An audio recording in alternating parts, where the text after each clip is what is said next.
Deep within the 100 acres forest park in Manningham, there is a secret.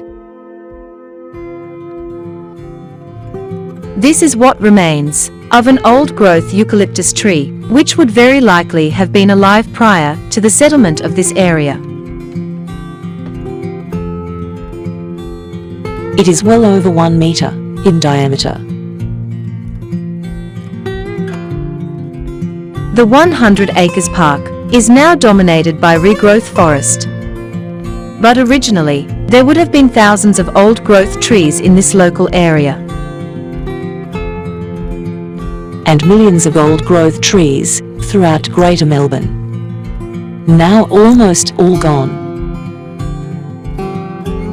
The Earth's soils contain about 2,500 gigatons of carbon.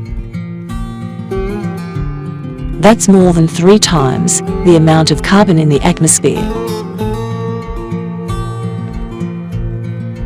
And 4 times the amount stored in all living plants and animals.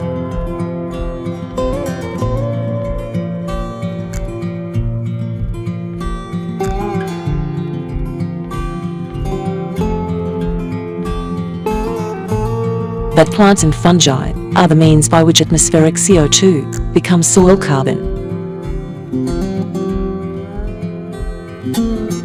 Trees live in a special but complex relationship with often vast underground fungal networks. These exist within and next to tree roots.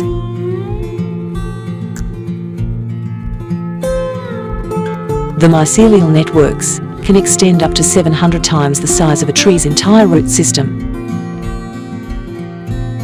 So it is easy to see why soil contains so much more carbon than the air we breathe. And why the release of soil carbon because of continued bioabuse will wipe out the climate benefits of solar panels and wind farms.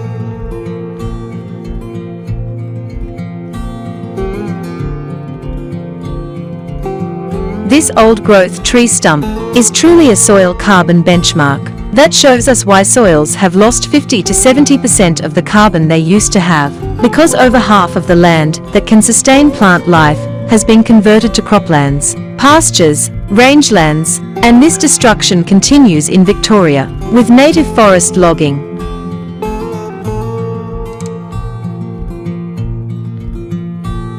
The size and age of this old-growth stump indicates that it once hosted a vast soil carbon-rich underground fungal network.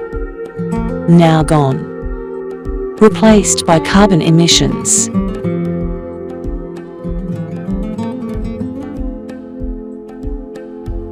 It is an historical marker for the balancing of the carbon cycle, as it was over 100 years ago, and to which we need to at least try to even partially return to.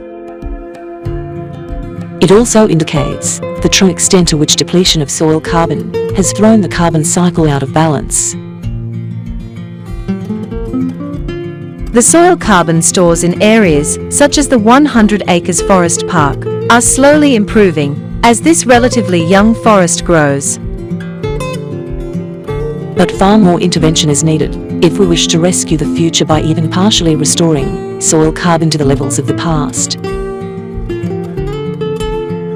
Unfortunately, the climate change policies of governments at all levels in Australia are not formulated with an understanding of the carbon cycle in mind. The general public also has very little understanding of the carbon cycle. It is a case of the blind leading the blind. Made worse by environmental failures in places such as the Junction Road Parklands. The Department of Environment and Planning failing to ensure that illegal excavation is stopped, especially since this is occurring within an area known to host many different species of fungi, which, as we have been shown, are very important in restoring the soil carbon of local soils.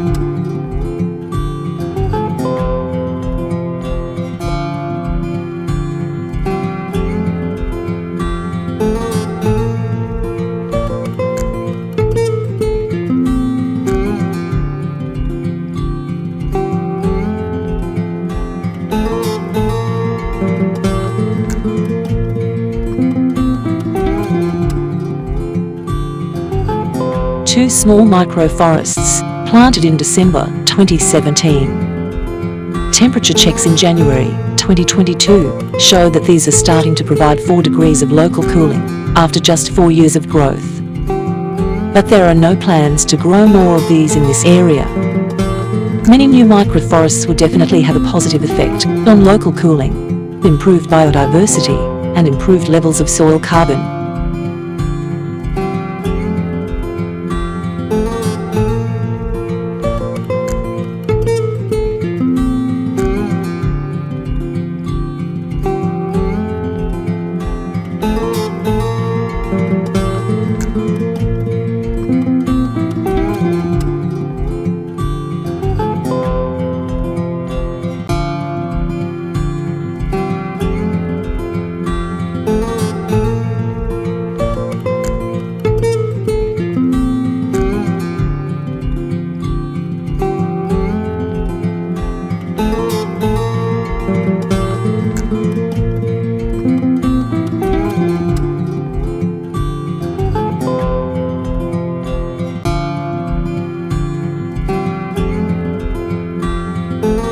A failure to understand the importance of growing walkable cover crops.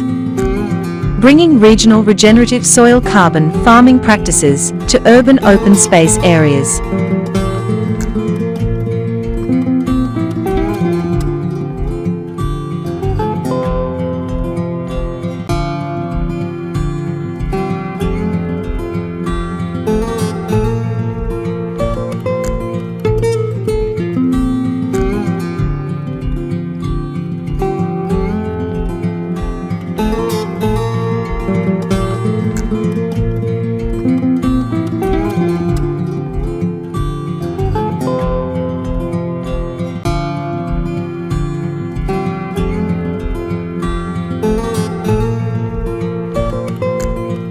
Failing to implement community soil carbon testing. It is impossible to measure progress unless we do the testing. It is also very important that these climate change remediation practices are openly displayed in locations such as the Junction Road Parklands, so that the community becomes much more aware of them and of the importance of restoring soil carbon.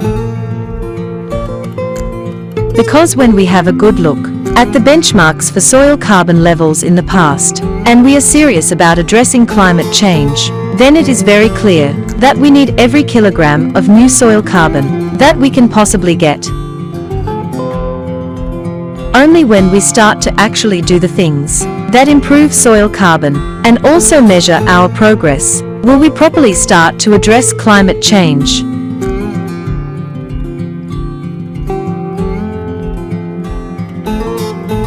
The fact that many of these soil carbon initiatives are inexpensive to implement but continue to be almost totally ignored shows us that politicians and councillors aren't really serious about addressing climate change. And this is why we risk being failed by them.